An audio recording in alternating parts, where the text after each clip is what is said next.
Okey, nombor 12. Jadual yang tidak lengkap dia menunjukkan simpan barang. Okey, Arsyad tak ada. Yanti RM10. Sunyan RM100. Okey, Arsyad tak ada. Tapi Arsyad menyimpan RM9 kurang. Kurang daripada maksudnya operasi. Tolak daripada siapa? Yanti. So, Yanti kena tolak RM9. Dapatlah si Arsyad. Soalannya, nyatakan nisbah Arsyad kepada Xiaomi. Okey, so cari Arsyad dulu. Arsyad nisbah pada Xiaomian. Okey, so nak dapat Arsyad, Yanti kena tolak 9 dahulu. So, jawapannya 1. Dah, so buat je lah. So, Arsyad 1, Xiaomian 100. Dah siap lah, itu je lah. So, itu paling mudah.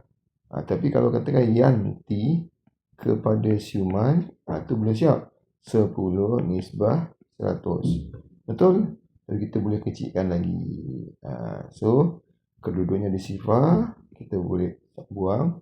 So, 1 nisbah 10. Gitu pula. Okey? Baik. Okey, itu saja. Alhamdulillah.